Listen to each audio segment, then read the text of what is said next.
acerca del hombre rico. Acá vamos a hablar de esto. Bien, ninguna de las palabras que habló Jesús, ¿verdad? Que habló el Salvador del mundo, se han usado con mayor frecuencia para explicar, para decir algo concerniente a este tema, para mostrar el estado de las personas que cuando una persona muere, cuando una persona parte de este mundo, Dios decide, vamos a decir así, ponerle una pausa a la vida. Toda ninguna de esas palabras ha sido tan utilizada como esta que está en Lucas capítulo 16, hacia el lugar, ¿verdad? Donde una persona se va después que muere. La historia de Lázaro es una de las historias que más se predican en un funeral, es la historia, el mensaje que más se predica para los familiares, cuando una persona parte de este mundo a descansar. Esta es la historia la historia de Lázaro y la del hombre rico.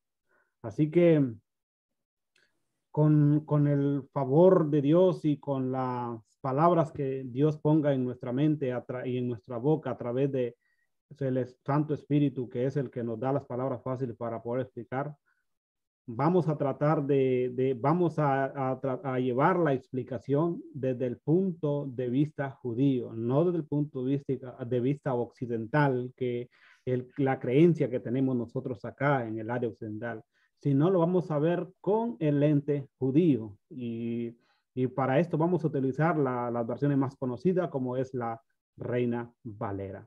Y una de las preguntas que nos hacemos y que se hacen también aquí es, ¿vamos al cielo o bien al fuego del infierno cuando morimos? Es una de las grandes preguntas. ¿Hacia dónde vamos? Yo he visto muchas clases dónde vamos cuando morimos, después de que morimos, hacia dónde vamos. O sea, yo he visto muchas, pero muchas predicaciones y las he escuchado y me han llamado la atención cómo las personas han tratado de explicar esto de una manera, pues, cada quien a como la entiende, ¿verdad? En esta parábola, normalmente se intenta demostrar que esta historia es una situación real. Es verdad en las predicaciones que se hacen porque se menciona el nombre de alguien, porque se usa el nombre de Lázaro, que la mayoría dicen que no es una parábola porque se menciona el nombre de Lázaro. Y cuando dicen que según ellos, que cuando se menciona el nombre de una persona, ya no se convierte en una parábola, sino en un hecho real. Ese es el argumento. Una persona de la Biblia, ¿verdad? Pero ante todo esto, recordemos, vamos a llevar a nuestra mentalidad esto, sin embargo, que las enseñanzas del Mesías, del Salvador del mundo, de Jesús, eran comúnmente presentadas en alegorías, en parábolas, en dichos, y ese era el lenguaje que Jesús utilizó. Lo que Jesús o lo que el Mesías decía en algunas veces, la mayoría de veces representaba principios con un significado más profundo que la manera en que se presentaba. Siempre Dios utilizó el reino de Dios es comparado a esto, el reino de los cielos es comparado a lo otro, cierto, siempre lo que en el lenguaje de Jesús no simplemente era un lenguaje sencillo, el mensaje que él traía era un mensaje profundo que la mayoría de los grandes doctores, maestros, abogados de la ley no eran capaces de comprender en aquel momento. Y especialmente con demasiada frecuencia, Jesús utilizaba sus palabras y la mayoría de veces fueron mal interpretadas, e incluso por los propios escribas y judíos de ese momento. Así que siempre esas palabras fueron mal interpretadas y fueron también mal aplicadas, y hasta el día de hoy se está haciendo lo mismo. La escritura ha venido siendo mal aplicada en estos momentos. Y al hablar en este estudio, en nuestro deber es estudiar y no mal aplicar, sino explicar exactamente lo que el escritor quería dar a entender, y en especialmente lo básico es lo que Jesús quería dar a entender. El relato de Lázaro y el hombre rico fue también para enseñar algo más que el estado de los muertos. El verdadero acá, el verdadero entendimiento de este mensaje ha sido ignorado hasta el día de hoy y se ha olvidado del verdadero significado. Esta parábola en su mayor parte ha sido torcida.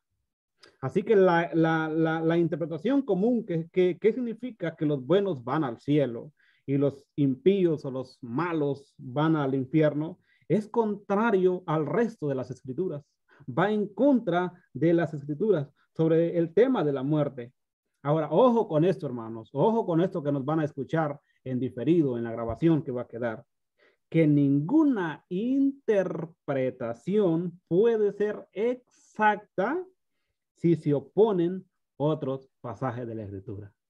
Así que la ley bíblica o el mensaje bíblico es, si en un momento alguien está predicando desde un púlpito y lo que él está predicando con lo que usted cree no concuerdan, eso que él está explicando no es la interpretación exacta. ¿Por qué? Porque tanto como usted ha estudiado y como el que está predicando ha estudiado, tienen que coincidir en ambas ideas. Si el que está predicando con el oyente no coinciden, pues lamentablemente acá uno de los dos está torcido. Y eso es lo que hay que, la Biblia nos enseña exactamente, que ningún pasaje puede contradecir a otro cuando se explica de la manera más exacta bíblicamente. Entonces, ya dicho con esto, vamos directamente al mensaje. Primer lugar, esta parábola o este fue un mensaje a un grupo de judíos. Este mensaje fue a un grupo de judíos. Así que en el del capítulo 16 de Lucas, el relato comienza cuando Jesús, el Mesías, está hablando con sus discípulos acerca del mayordomo injusto. O sea, el contexto nos lleva que todo se inicia cuando Jesús comienza y explicar acerca del mayordomo injusto. Y luego él concluye la parábola en el versículo 13. Ahí la concluye. ¿Qué dice el verso 13? Como este mensaje fue para un grupo élite de judíos, es un grupo en especial, ¿qué les dice? Ningún siervo puede servir a dos señores, porque aborrecerá al uno y amará al otro, o se llegará al uno y menospreciará al otro. No podéis servir a dos señores. Ahora, Jesús acá en este pasaje está hablando a un grupo en especial, a un grupo de los fariseos. Ese es el grupo élite de los judíos y amantes del dinero. Si a alguien le gustaba el dinero en esos tiempos, eran los fariseos. Así que cuando los fariseos escucharon estas cosas de esta explicación de Jesús, cuando Jesús dice el verso 13, que ningún siervo puede servir a dos señores porque amará al uno, aborrecerá al otro, dice que estos escucharon estas cosas y luego se burlaron de él cuando explicó esto. O sea, a partir del verso 15, habla directo hacia los fariseos. Y que el verso 14 dice, y oían también todas estas cosas los fariseos, los cuales eran ávaros. Si entendemos esto, qué es ser avaro. Y se burlaban de él cuando les dijo esto, que no se puede amar a Dios y también amar al dinero. O sea, aquí que quede claro, el dinero no es un problema, porque es el medio de vida hasta el día de hoy. Gracias a ello podemos adquirir todas las cosas que nosotros queremos. La situación es que el amor que se le pone para poderlo ganar. O sea, eso es lo malo. Entonces, ¿qué dijeron ellos? Dice que se burlaban de él. Entonces, en el verso 15, él inicia con lo siguiente. A partir del verso 15, dice, y dijo, vosotros sois los que os justificáis a vosotros mismos delante de los hombres. ¿Qué es lo que se hace? Bueno, pues yo no pude porque Me hacía falta para la renta, me hacía falta para los biles, me hacía falta, tengo que pagar un carro, tengo que hacer esto. O sea, ¿lo podemos justificar? Sí. Otro, o el que predica, o los hermanos pueden aceptar la justificación. Claro que sí. Se acepta la justificación. Pero cuando una persona se justifica por ciertas razones, entre comillas, está cayendo en lo que se llama la avaricia. Porque cuando leemos la escritura, Jesús dijo, nadie que pone su mano en el arado y regresa hacia atrás es apto para el reino de los cielos. La persona o el creyente que inicia este camino se sabe que para él no hay nada ni nadie que le pueda regresar a hacer lo contrario a lo que Dios le está pidiendo. Entonces, por eso Cristo le dice, ustedes son los que se justifican vosotros mismos delante de los hombres, mas Dios conoce vuestros corazones, porque los hombres tienen por sublime delante de Dios esa abominación. Cualquier puede decir, hermano, mire que es, mire hermano, él entiendo. Está bien, hermano. La próxima va a ser, la persona lo que lo tiene por sublime delante de Dios, ¿cómo es? Abominación. Y esa palabra es algo que no es fácil. O sea, yo puedo decir sí, delante de Dios es una abominación. Lo que el hombre me diga, no, yo te entiendo, pero delante de Dios no es así. Entonces, ¿a quién le hacemos caso? Si a la persona que te dice, no, no hay problema, o a Dios que te dice, pues yo no acepto excusas, porque delante de mí esto es abominación. Entonces, acá en el verso 15, Jesús habla de esta palabra directamente a estos fariseos. Es importante que entendamos acá que sus comentarios son una afrenta hacia los fariseos. Es para ellos, porque la parábola es para enseñar una verdad, para entender de la mejor manera. Y es una verdad muy desagradable acerca de ellos, de los fariseos en ese momento. Ahora vamos a iniciar paso a paso lo que es la parábola de Lázaro y el hombre rico, verso por verso. Dice el verso 19. Había un hombre rico que se vestía de púrpura y de lino fino y hacía cada día banquete con esplendidez. Había también un mendigo llamado Lázaro, el cual estaba echado a la puerta de él, lleno de llagas. Bien, acá, en este verso, da la apertura de esta parábola. A menudo se dice que enseña que un rico vivía en esplendor, que vivía de maravilla, tenía banquete todo el tiempo y no pensaba en el Padre Celestial y no pensaba en Dios prácticamente. Esto puede ser cierto aquí, pero del punto es que él no se encontraba entre los pobres. Él no se encontraba entre los pobres. O sea, eran entre puros ricos, no se encontraba entre los pobres. Porque vestía de púrpura. O sea, mire la vestidura, vestida de púrpura, lino fino, indicativo de riqueza y de realeza. ¿Cómo se identificaba a alguien de la realeza? Pues con esa vestidura. ¿Cómo se identificaba a alguien que prácticamente era adinerado? Pues no se vestía como un mendigo. Se vestía muy bien. Ahora, su comida era la mejor. O sea, su comida era la mejor y era más que suficiente. Él festejaba con las cosas buenas que la vida le daba. Gracias porque tengo lo que festejaba, feliz de la vida. Todo lo que tenía en vestidura, en comida, en lo que sea, las festejaba a las mil maravillas. Ahora, lleva a lo siguiente. ¿A quién representaba este hombre? ¿A quién representaba este hombre? Este hombre representaba a la nación rica, nación judía de Israel. Ahora, note en el primer lugar que la nación judía aún tenía el sacerdocio levítico en los días de Jesús. Todavía estaban los sacerdotes levíticos. Todavía en ese momento ellos gozaban de lo que es el sacerdocio levítico cuando Jesús anduvo en este mundo. Las 10 tribus para entonces habían sido tomadas cautivas. Estaban dispersas, ¿dónde? En el extranjero. No estaban ahí, estaban dispersas en el extranjero y lo siguen hasta el día de hoy.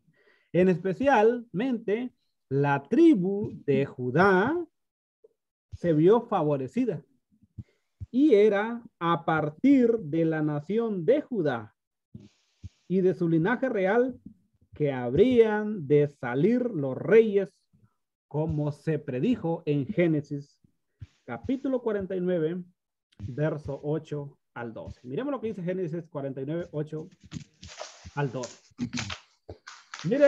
Miren lo que la profecía en Génesis dice. Judá, te alabarán tus hermanos, porque las otras 10 estaban cautivas, pero la que salió favorecida fue Judá. En ese momento, cuando llegaría el Mesías, dice la profecía, Judá, te alabarán tus hermanos, tu mano en la cerviz de tus enemigos. ¿Dónde estaban? Bajo el imperio romano. Así que los hijos de tu padre se inclinarán a ti. Cachorro de león, Judá, de la presa subiste, hijo mío. Se encorvó, se echó como león, así como león viejo. ¿Quién lo despertará? ¿Sí? Mira, hasta en la profecía decía, ¿quién los iba a despertar? Estaban dormidos. No será quitado del cetro de Judá, ni el legislador de entre sus pies, hasta que venga Shiloh. Aquí le pusieron Shiloh, pero es Shiloh. Y a él se congregarán los pueblos, atando a la vid su pollino y a la cepa el hijo de su asna. Lavó en el vino, miren esta parte, lo que Jesús está hablando aquí. Lo que Jesús dijo, este hombre se vestía con lino fino, se vestía. ¿Y qué? ¿Cómo hacía? Dice, lavó en el vino su vestido y en la sangre de uvas su manto. Sus ojos rojos del vino, ¿cómo pasaba este hombre? Hacía banquete con esplendidez. Pasaban en sus borracheras. ¿Y qué dice ahí en Génesis? Sus ojos rojos del vino y sus dientes blancos de la leche. ¿Sí? Ahora sí tenemos una idea de quién estaba hablando Jesús. O sea, ya estamos viendo que ninguna de las 10 más tribus, porque estaban cautivas, pero en especial había una tribu que era la que representaba el rico que estaba Jesús hablando aquí. Sus ojos rojos del vino y sus dientes blancos de la leche. Ahora, esto es en primer lugar lo que tenemos acá. Ahora, en segundo lugar, según Romanos capítulo 3, verso 1 al 3, dice 3, 1 al 2, pero hasta el 3 está aquí. A Judá se le dio una consideración especial por parte de Yuhei Bahei, o sea, el Dios de la justicia. Y dice Romanos 3:1, dice, ¿qué ventaja tiene pues el judío? ¿Qué ventaja? Es una pregunta retórica. ¿Qué ventaja tiene? Vamos a verlo más adelante. ¿O de qué aprovecha la circuncisión? ¿De qué? Muchos, en todas maneras, primero ciertamente que le ha sido confiada la palabra de Dios. Ahora, la pregunta aquí es, ¿qué ventaja tenía Judá? Los judíos. Aquí está muy claro, dice que ciertamente que les ha sido confiada la palabra de Dios. ¿A quién les llegó? Pues a ellos les llegó, la gran ventaja que ellos tenían. Pues sí, en algunos de ellos han sido incrédulos, por más que les llegó la palabra, fueron incrédulos. Su incredulidad habrá hecho nula la fidelidad de Dios. Ahora, a Judá se le dio la consideración especial por parte de Yuhei Bahei. Fue a los judíos que el Padre Celestial les había encomendado la custodia del Antiguo Testamento, lo que es el libro de Génesis y los profetas. A ellos se les dio la custodia del Antiguo Testamento. Ellos habían conservado las enseñanzas y los pronunciamientos de Yuhei Bajei para el mundo. Así que inmediatamente, antes de presentar las parábolas, Jesús había dicho a los fariseos en el verso 15. ¿Qué dice el verso? En lo que volvemos a leer el verso 15. Entonces le dijo, vosotros sois lo que se justificáis a vosotros mismos delante de los hombres. Mas Dios conoce vuestros corazones, porque lo que para los hombres tiene por sublime, delante de Dios es abominación. En otras palabras, los fariseos buscaban la manera de congraciar sus posiciones. Los fariseos, eso era lo que andaban buscando. Querían ser tenidos en alta estima entre los hombres. Ellos querían ser súper mejor que los hombres. En lugar del humildemente ser siervos de todos, los fariseos querían mucho elogio. Quería que les dijeran maestro, rabí, o sea, querían que les dieran honores a ellos, que las personas se inclinaran hacia ellos y ellos poder sentir, pues, que estaban por encima de los demás. Les gustaba el elogio, les gustaba la adulación y les gustaba mucho el reconocimiento por parte de la gente. Así que se vestían de púrpura y de lino fino con estilo. Ahora sí tenemos claro a quién representaba el rico. ¿Quién de ellos representaba el rico hasta el momento? Ahora, Judá, como les dije, con ventaja despreció al Mesías. Imaginen esa parte. Ellos ¿cuál era la ventaja de ellos? Según Romanos 3, vimos que a ellos se les había confiado el Nuevo Testamento, el Antiguo Testamento, perdón. A ellos se les había confiado la palabra escrita de parte de Dios. El otro día escuché yo un mensaje acerca del Salmo 114 y me llamó la atención esa parte, que ¿cuál es el lenguaje de Dios? Nadie que hable hebreo, arameo, griego, el que hable va a decir que al leer la escritura va a ser ese lenguaje de Dios. No, el lenguaje de Dios es totalmente diferente al que nosotros creemos, porque es el lenguaje de la santidad. Entonces, el mensaje, Dios se la confió a ellos. Y Judá, con esa ventaja que tenía del gran conocimiento del Salvador del mundo, del Mesías venidero, él despreció al Mesías. Lo despreció. Ahora, Jesús continuó en el versículo 16 y dice ahí, la ley y los profetas eran hasta Juan. Eran hasta Juan. Desde entonces, el reino de Dios es anunciado y todos se esfuerzan por entrar en él. Dice, todos excepto ustedes. Miren, todos los profetas que profetizaron, todos los que... Juan es el último. Ahora, ¿desde cuándo creen que se anuncia el reino de Dios? Desde que todos los profetas. Desde que dice la ley, desde la que inició la ley, de que llegaron los profetas, el reino de Dios se ha venido anunciando. Y la mayoría se están esforzando por entrar, excepto ustedes. Ustedes no quieren entrar. Ustedes no quieren estar ahí.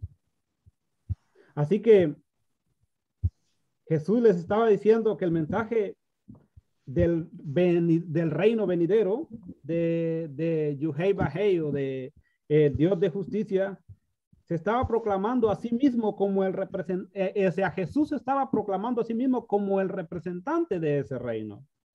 Los judíos, sin embargo, ignoraron lo que él dijo. Lo ignoraron. Y trataron de dejar a un lado las enseñanzas para que pudieran ellos tener la preeminencia, ellos tener la ventaja sobre las enseñanzas del Mesías. Así que él implicó a los judíos en el verso 18. Y dice, todo, mire, cómo metió el tema del matrimonio Jesús ahí. Y él implicó el verso 18, todo el que repudia a su mujer y se casa con otra, adultera. Y el que se casa con la repudiada del marido, adultera. Ahora aquí la pregunta es, ¿por qué Jesús mete el tema del matrimonio?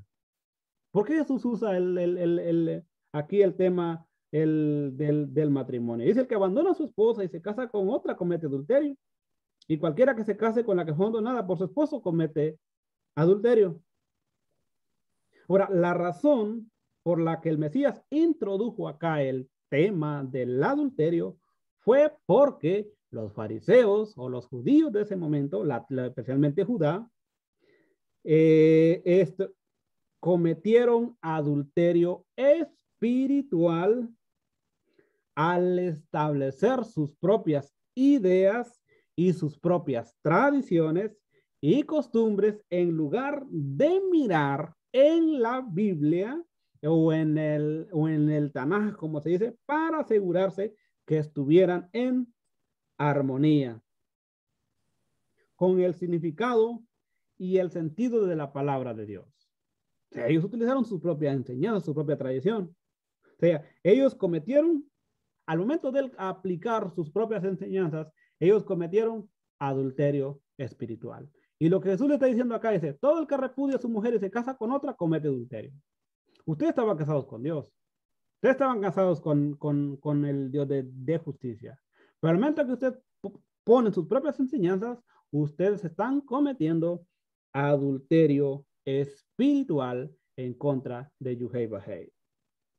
Los fariseos, como les dije anteriormente, representaban la tribu de Judá. Tenían la ventaja de conocer la ley a la perfección.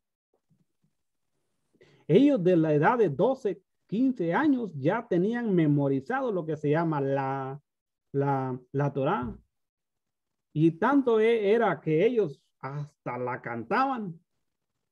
O sea, se la memorizaban. Ellos decían, Berechit bara Elohim, esta chamay, betejare, bejare taita, tubabo, bejoche galbene. O sea, ellos uno los escuchaba y se quedaba, wow, ¿cómo se la conocen? De memoria se conocían. Desde el Génesis, del texto 1 hasta la terminación con el Deuteronomio. La conocían, porque a ellos se les confió. Ellos tenían eso, tenían la gran ventaja de tener eso en las manos.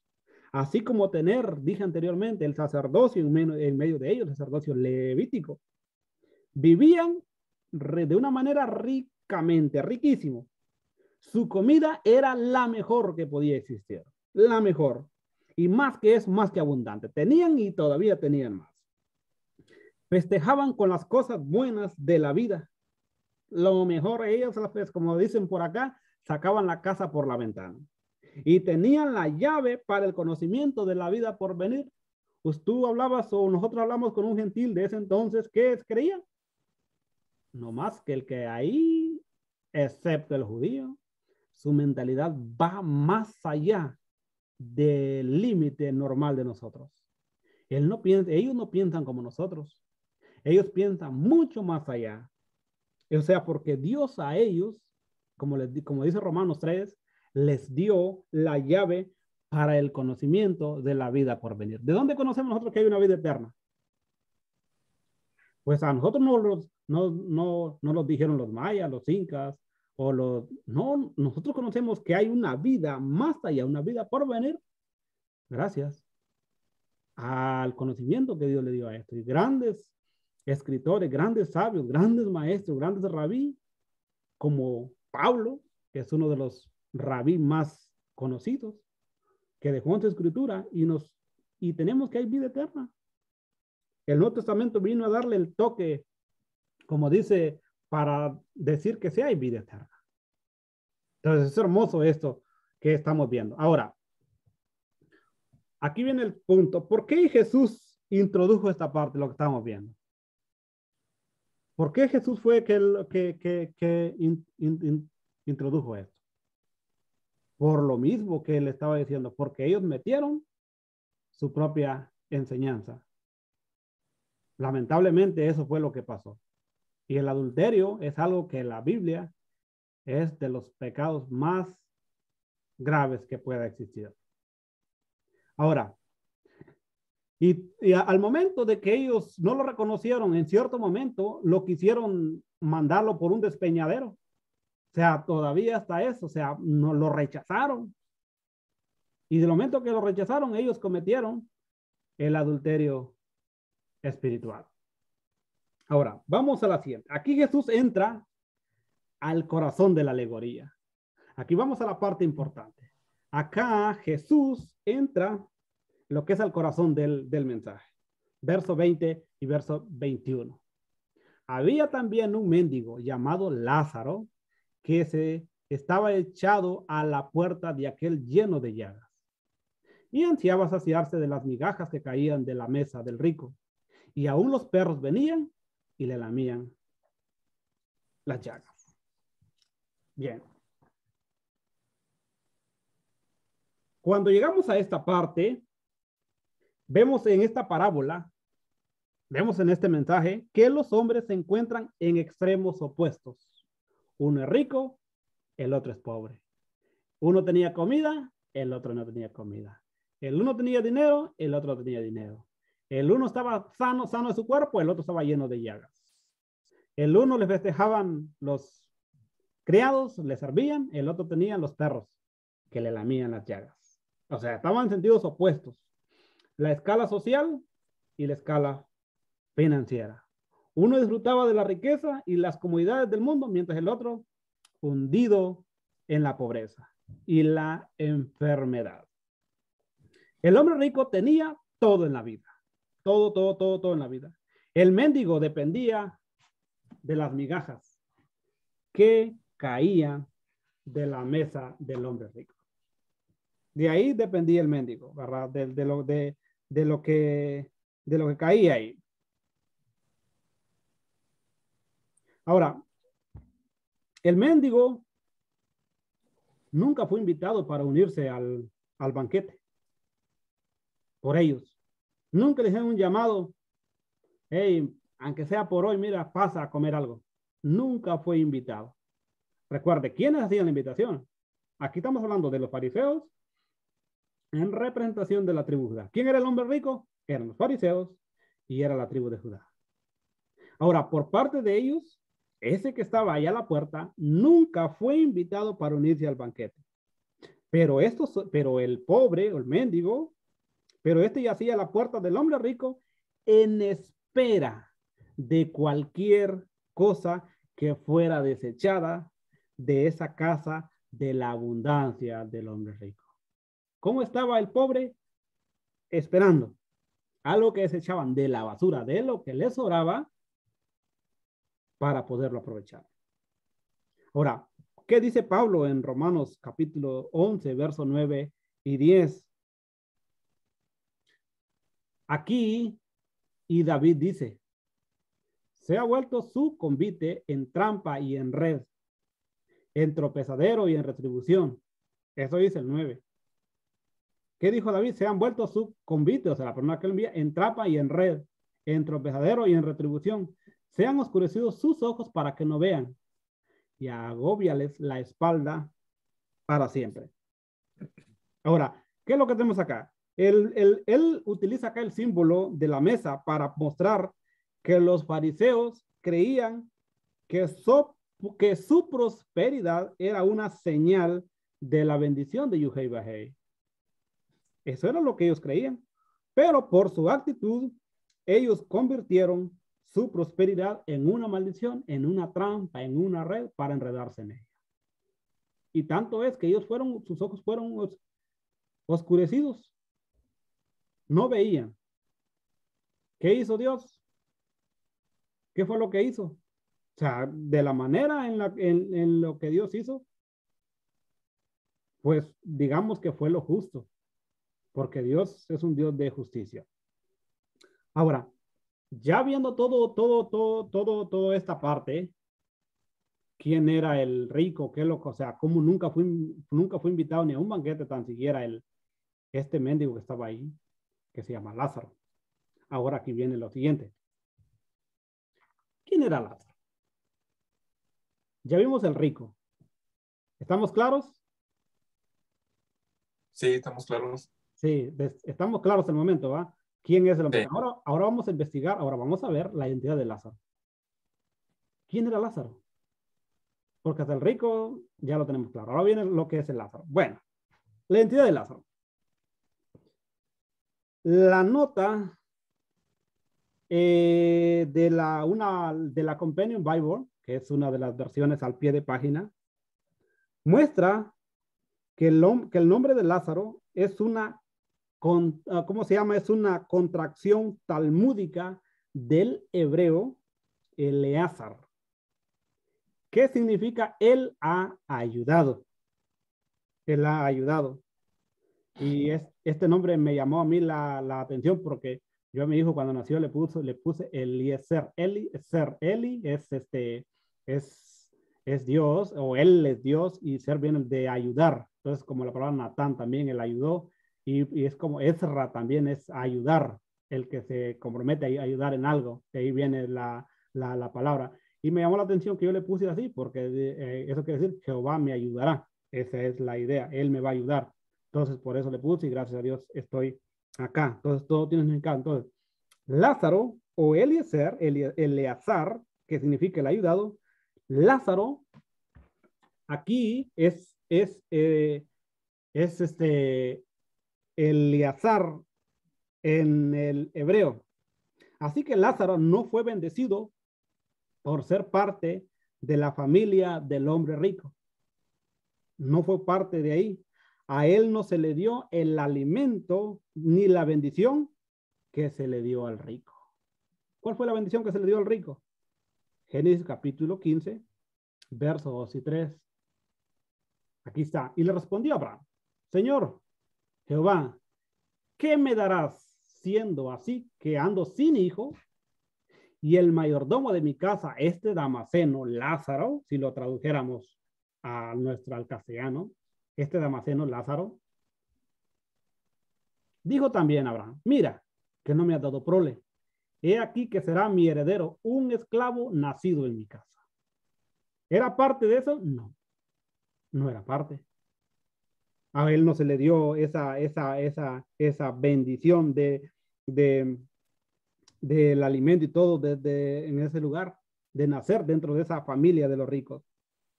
Ahora, pero aquí, en este texto, hay un indicio, hay una explicación, ¿verdad? Muy clara acá, de quién es este mendigo Lázaro, que en hebreo es Eleazar. Ahora, Yuhei Bahei, o el Dios de justicia, viene a Abraham en una visión, prometiéndole que el Eterno en su recompensa, entonces que una recompensa, Abraham viene y le pregunta a Dios. Él le dice, Yuhei Bahei, Yuhei Elohim, de la justicia y del amor. Le pregunta, ¿qué me vas a dar? Viendo que estoy sin hijos. O sea, ¿cómo tú vienes a darme algo pero sin hijos tengo? Y el mayordomo de mi casa es este Lázaro que tengo aquí. Abraham dice que Lázaro será su heredero. Según vemos el texto acá, será su heredero. Según el verso 3. He aquí que será mi heredero. Sin embargo, se le hace la promesa a Abraham. O sea, la promesa va para Abraham. Pero Abraham dice que el heredero será Lázaro. Lázaro dice que el heredero de esa promesa será Lázaro. Sí, o sea, estamos entendiendo esa parte. Abraham dice que el heredero será será Lázaro. De que ciertamente tendrá un hijo que será a él que le tocará la herencia. O sea, aquí viene, bueno, el heredero va a ser Lázaro.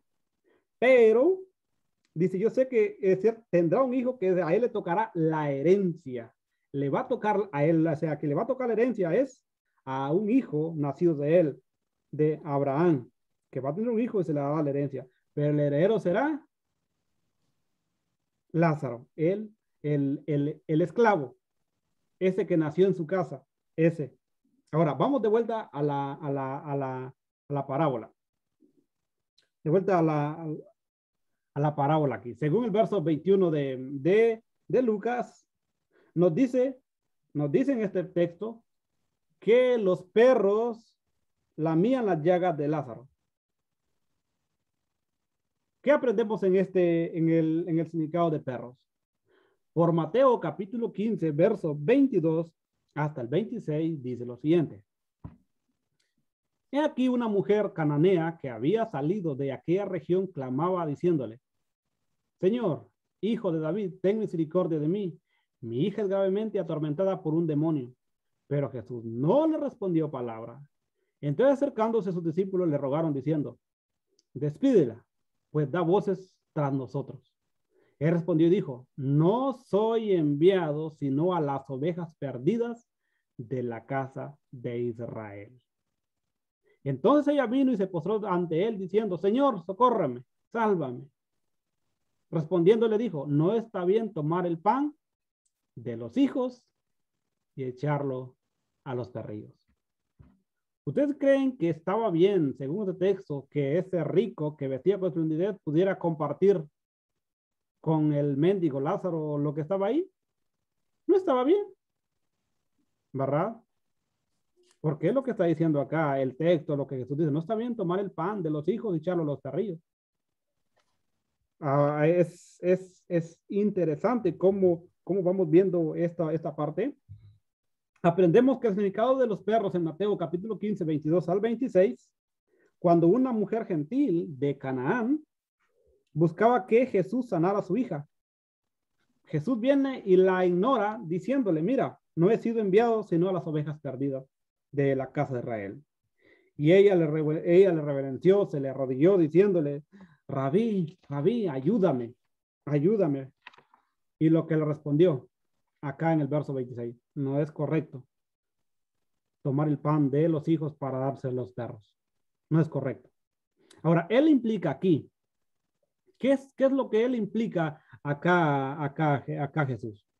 Que ella es una gentil. Y los gentiles eran considerados por algunos, no por todos, como perros. Este hecho explica la nota, que este hecho se explica en la nota, la misma Biblia que te dije anteriormente, la Biblia de la Companion Bible, explica esa parte sobre Mateo 7:6. Le dice, no deis los santos a los perros, ni a vuestros cerdos para que la pisoteen. Al pie de página, esta Biblia, el comentario traduce el significado de Lucas 16:21, que es la misma explicación, la misma nota, la misma explicación que según Lucas 16:21, 7:6, da la misma explicación, que es que Lázaro no es mejor que otros perros gentiles. Lázaro no es mejor, es lo mismo, ¿verdad? Acá. Entre el Mateo 7:6 y Lucas capítulo 6, verso 21, esta escritura explica que ambos es en la misma manera, tiene la misma enseñanza. Entonces, ¿por qué? Porque Lázaro es mejor que los gentiles o que otros, o sea, es mejor. No, hace la explicación que es lo mismo, se refiere hacia los gentiles. Acá Lázaro representa a los gentiles. Ahora, ya que teniendo esto en cuenta, ¿quiénes eran a quienes consideraban quién era el mendigo que estaba ahí, que ni tomados en cuenta el banquete y que nada más que las migajas que le tocaba a los perros, pues se le dio a Lázaro acá? Él tendría esta oportunidad. Ahora viene la siguiente pregunta. ¿A dónde fue el mendigo? Porque cuando llegamos al texto, vamos ya al verso 22, dice, sucedió que el mendigo murió y fue llevado por los ángeles al seno de Abraham. Ambos terminó y murió también el rico y fue sepultado. Aquí ambos se fue, dice que el Lázaro se fue al seno de Abraham. Dice, sucedió que el mendigo fue llevado por los ángeles al seno de Abraham. Muchos predicadores nos dicen que esto significa que el mendigo fue llevado al cielo, hablando de la muerte. Muchos predicadores dicen esto. Sin embargo, los fariseos dirían en su expresión idiomática que el que se asienta en una posición favorecida, conocida como el seno de Abraham, de acuerdo con el comentario de un comentario de Evelyn Fox, dice que el que dice, si Abraham mismo está en el cielo o en el paraíso, como se dice, como muchos enseñan entonces, esto debería ser bastante fácil de probar con exactitud por las escrituras. Nota esa parte. Si Abraham mismo está en el cielo o en el paraíso, vamos a cualquier otro lugar, como muchos enseñan entonces, eso debe ser bastante fácil para probar con exactitud por las escrituras. Ahora vamos a leer, en esta clase vamos a leer lo que dice Génesis capítulo 25, 7 al 9. Dice lo siguiente: y estos fueron los días que vivió Abraham, 175 años. Y exhaló el espíritu, o sea, se le acabó y murió. Y Abraham en buena vejez, anciano y lleno de años, y fue unido a su pueblo. Y lo sepultaron Isaac e Ismael, sus hijos, en la cueva de Macpela, en la heredad de Efrón, hijo de Zoar, Eteo, que está enfrente de Manré. Esto es lo que dice texto. Ahora, por lo tanto, vemos que Abraham fue enterrado y se reunió con su pueblo. Abraham se reunió con su pueblo, con su gente, con sus antepasados. Ahora, si Lázaro estaba en el seno de Abraham, entonces estaría enterrado en la cueva de Macpela, en el campo de Efrón. Ahora, él no está ahora en el cielo. Lázaro ni Abraham no están en el cielo. Él no está ahora en el cielo, ni en un lugar del Edén, o sea, en el Edén. No está en lugar de ese. Entonces, de acuerdo con la profecía, la muerte de Abraham, según Génesis 15, dice, y tú irás a tus padres en paz y serás enterrado en buena vejez. Ahora, en la muerte de Abraham fue unido a su pueblo, con sus antepasados, que murieron antes que él. Ahora, muchos asumen que Abraham estaría en el cielo. Muchos dicen que está en el cielo, pero Josué revela que los antepasados de los padres de Abraham, los antepasados de ellos, adoraban ídolos. Mire lo que dice Josué capítulo 24, 2. Y dijo Josué a todo el pueblo, así dice Jehová, Dios de Israel, vuestros padres habitaron antiguamente al otro lado del río, esto es Taré, padre de Abraham y de Nacor, y sirvieron a otras deidades. Sirvieron a otras deidades esto. Ahora, ciertamente los adoradores de ídolos, la pregunta es, ¿estarían en el cielo? Ahora, si los padres de ellos, como Taré, Nacor, adoraron ídolos, ¿para dónde se fueron? Obvio, si fueran al cielo, como dice acá, como lo comprueban acá, entonces, los adoradores de ídolos estarían en el cielo. ¿Verdad que no? Sin embargo, Abraham fue con sus antepasados. Pero dice la escritura. Ahora, aquí viene el punto de vista. Estaban ellos en el infierno cada vez más ardiente, donde se cree popularmente que van todos los impíos, estaban ahí. Si es así, que ambos estaban en un infierno, vamos a decir así, por adorar ídolos, si estaban así en un infierno por hacer esto, adorar otras deidades, así es, pues Abraham estuvo con ellos junto con Lázaro, porque si estos que adoraron ídolos se fueron a un infierno, a un fuego eterno, a un fuego donde están en una espera, quiere decir que como Abraham se unió con ellos, según Génesis, y según acá el texto de Josué 24, quiere decir que Abraham y Lázaro están junto con ellos. Entonces, pero espere, la explicación es muy simple y muy sencilla. Aquí sí que es, ambos simplemente Murieron y ahí se acabó. Nadie fue a un cielo, ni nadie fue a un infierno. Ahora, el significado bíblico de la expresión idiomática hebrea, ser unido a sus pueblos o padres, simplemente quiere decir que se unió a las filas de los muertos de Abraham y Lázaro. Murió y fue enterrado como lo fueron sus padres antes que él. Él no estará arriba, él no está arriba en el cielo ni en el infierno, sino que está sepultado en la tierra en espera de la resurrección de la tumba. Ningún hombre ha ascendido al cielo, dijo claramente Jesús. Nadie. ¿Qué dice, qué dice Juan 3:13? Nadie subió al cielo. Nadie. Ahora, pero ¿creen que Abraham está allá? ¿Creen que Lázaro está allá en el cielo? Ahora, pero Jesús dice que el que muere, ¿a dónde va? Nada más duerme. Acá Jesús le está diciendo a Nicodemo, nadie está en el cielo. Ni Enoc, ni Elías está en el cielo. Nadie. Sino el que descendió del cielo, que es Mesías, el hijo o el Barenash, o el Ben Adán, el hijo de Adán, es el que está en el cielo. Él sí, pero de ahí nadie. Nadie está ahí. Ahora, el significado bíblico de esta parte de unir a sus padres, mire lo que dice Hechos 2:24. Porque David no subió a los cielos.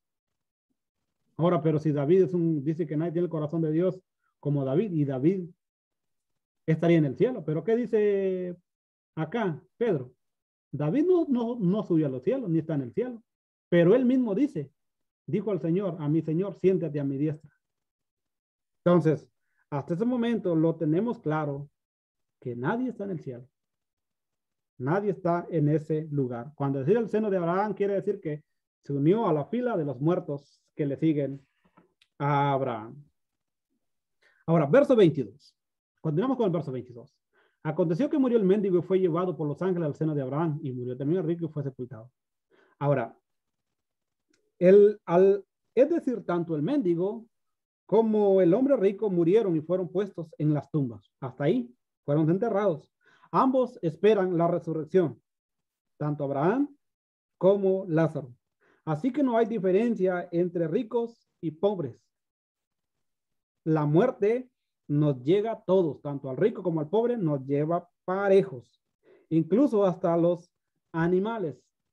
En Salmos 49:14 dice, como rebaños que son conducidos al Seol, o sea, a la tierra, la muerte los pastoreará y los rectos se enseñorearán de ellos por la mañana. Se consumirá a su buen parecer y la tierra será su morada. Los animales, ¿a dónde van? A la tierra. El hombre, ¿hasta dónde va?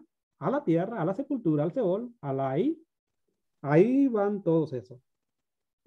Las escrituras dicen simplemente que Abraham está muerto. En Juan capítulo 8, versos 52 al 53, dicen lo siguiente. Ahora sabemos que tiene un demonio. Abraham está muerto y los profetas también. Y tú dices, si un hombre guarda mis palabras, nunca gustará de la muerte. ¿Eres tú mayor que nuestro padre Abraham, que está muerto? Y los profetas están muertos. ¿Quién te hace o quién te crees? Ahora, Jesús ignoró esta pregunta. La ignoró porque, ahora, si en el caso, en el caso aquí, si el que muere va al cielo, ¿ustedes creen que Jesús hubiese ignorado esta pregunta? Imagínense, si Abraham estuviera en el cielo, esta era la oportunidad perfecta para contradecir, para corregirlos y decir que Abraham no está realmente sepultado, sino que está arriba en el cielo, en algún lugar en especial, en el seno, y que su alma está en el cielo. Sin embargo, él no dijo nada por su estilo. Simplemente procedió a decir que Abraham, previo al día de Jesús, y se regocijó con él. Entonces, a esta los lleva a la siguiente pregunta. ¿Estaba el hombre rico en el infierno? En Lucas capítulo 6, verso 23, ¿qué dice? Tenemos acá un hombre, del hombre rico, que es la segunda venida de Jesús. Dice Lucas capítulo 6, 23, gozaos en aquel día y alegraos porque he visto vuestro galardón que es grande en los cielos. ¿Por qué? Si al morir nosotros vamos al paraíso o al cielo, ¿qué caso tiene que hay que esperar una segunda resolución para ir al cielo? Porque así hacían sus padres con los profetas. Primero Tesalonicenses 4, 15 al 17 dice, por lo cual os decimos esto en palabra del Señor, que nosotros que vivimos, que habremos quedado hasta la venida del Señor, no precederemos a los que durmieron. ¿Qué pasa con el que muere? Simplemente duerme. No va más allá. Simplemente es como darle pausa a un video. Se pausó y ahí quedó. La muerte es similar al dormir. Por eso la escritura lo llama muchas veces dormir. Porque la persona mínimamente duerme. Esa parte del cuerpo es como hacer un rompecabezas, sacar una piececita y el momento cuando la sacaron, ese pedazo de que sacamos, vive, pero el momento que tiene que regresar, vuelve donde fue tomada esa pieza. Así es la muerte. El cuerpo del ser humano simplemente duerme. Porque el Señor mismo, con voz de mando, con voz de arcángel y con trompeta de Dios, descenderá del cielo. Y los muertos en Cristo resucitarán primero. Luego nosotros, los que vivimos, los que hayamos quedado, seremos arrebatados juntamente con ellos en las nubes para recibir al Señor en el aire y así estaremos siempre con Él. Ahora, en el sepulcro, que es el verdadero significado de la palabra griega Hades, común, pero erróneamente traducida como infierno, el rico alzó sus ojos estando en tormento y ve de lejos a Abraham y a Lázaro en el seno de Abraham. Ahora, el Salvador dijo acá en el verso 22 que Lázaro fue llevado por los ángeles al seno de Abraham. Esta misma expresión utilizó Jesús en Mateo capítulo 24, verso 31. Y dice 31, y enviará a sus ángeles con gran voz de trompeta y juntarán a sus escogidos de los cuatro vientos desde el extremo del cielo hasta el otro. O sea, de los cuatro puntos, ese es el centro y lo va a traer todo a un solo lugar. Así que esto es lo que la escritura nos está diciendo, que en la primera resurrección, antes que el reino de Dios se establezca sobre este mundo y venga para acá, venir acá, Lázaro había sido contado como digno. Había sido contado como digno entre la primera resurrección. Y la segunda muerte no tiene potestad, dice según Apocalipsis 26. Dice, bienaventurados de santos los que tienen parte en la primera resurrección. La segunda muerte no tiene potestad sobre esto, sino que serán sacerdotes de Dios y de Cristo y reinarán con él 1000 años. Así que el reino de Yuhei Bajei, el reino de Dios, será establecido en conformidad a la profecía de Jesús en Lucas 12, 13, 28. Dice, ahí será el llanto y el crujir de dientes cuando veáis a Abraham, Isaac, a Jacob y a todos los profetas en el reino de Dios y vosotros estéis excluidos, apartados, separados. Así que obviamente el hombre rico no fue contado como digno de estar en la primera resurrección en el reino de Dios. Estar en el seno de Abraham tiene el sentido de estar en una estrecha relación con alguien en un lugar preferido. Eso es lo que dice la escritura. Ahora, Gálatas capítulo 3, verso 7 dice, sabed por tanto que los que son de fe, estos son los hijos de Abraham. Y la escritura proviene ¿de dónde? De Dios. Justificará a los gentiles a través de la fe. Predicó la buena noticia a Abraham diciendo, en ti serán benditas todas las naciones de la tierra. Así que de modo que los que son de fe son bendecidos con el fiel Abraham. Los que son de Dios son bendecidos y se anexan a la fila con el fiel Abraham. Pablo aclara aquí el significado de la promesa dada a Abraham a los que viven con la misma fe que mostró Abraham. A ellos mismos es. El mendigo era uno de los fieles que estaban en la primera resurrección. Cuando el hombre rico se ha vuelto a la vida, en la segunda resurrección, ve ahora a Lázaro con una posición favorecida en el reino de Abraham.